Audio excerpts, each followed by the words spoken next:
কর্মসংস্থানের সরকার, বেকার তৈরি করার সরকার না। বিএনপি বেকার তৈরি করেনি, বিএনপি কর্মসংস্থান তৈরি করেছে। এই যে আজকে মধ্যপ্রাচ্য সহ বিদেশে কোটির উপরে লোক সেখানে কাজ করে, এই কোটির উপর লোকের কর্মসংস্থানের মূল নায়ক কে জানেন? তিনি হলেন রাষ্ট্রপতি জিয়া রহমান। এই সেই থেকে শুরু হয়েছে বিদেশে কর্মসংস্থান।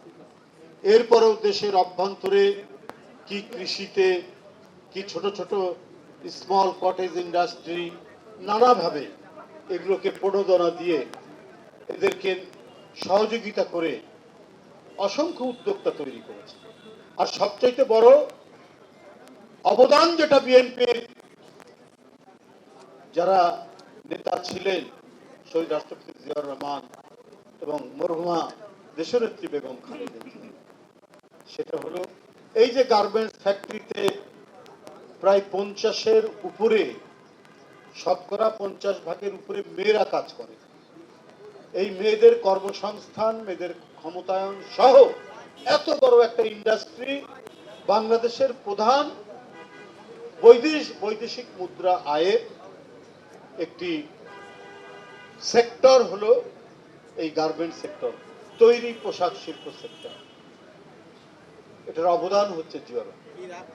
আজকে এই অনুষ্ঠানটি হচ্ছে শহীদ রাষ্ট্রপতি জিয়াউর রহমানের 45তম শাহাদাত বার্ষিকী উপলক্ষে। আপনারা রিক্সা চালক এবং অটো ভ্যান চালকরা এই অনুষ্ঠানটি করেছেন, আমি ওদেরকে ধন্যবাদ জানাই। যারা উদ্যোক্তা রয়েছেন তাদেরকেও ধন্যবাদ জানাই। যে আপনাদেরকে একটা জিনিস মনে রাখতে হবে, কখনোই কোনোভাবে লোডশেডিং কিংবা ঘরের বাইরের তীব্র গরমে ওয়ালটন রিচার্জেবল ফ্যান থাকলে থাকবে শুধু বাতাস আর বাতাস।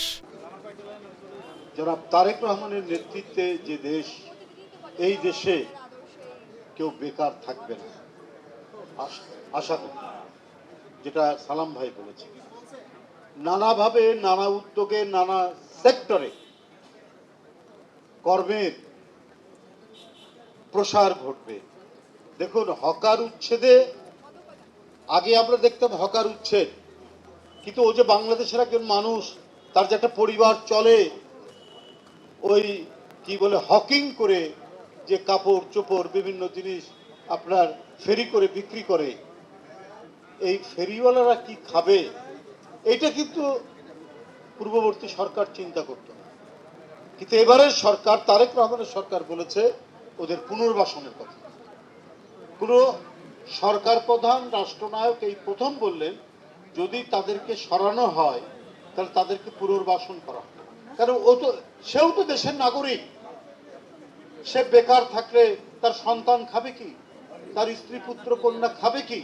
এটা দায়িত্ব কি এর নয়, সরকারের নয়, সরকারের দায়িত্ব। এই সরকারের দায়িত্ব বলেই তিনি অসহায় মানুষ, নিরন্ন মানুষ, দরিদ্র মানুষ, এমনও আছে স্বামী বউকে দেখে না, অথবা ছেলে বড় হয়েছে মাকে দেখে না। ঠিক এই সমস্ত হতভাগ্য পরিবারকে সরকারি সহায়তা দেওয়ার কারণে তিনি ফ্যামিলি কার্ড চালু করেছেন না, মনে নাই?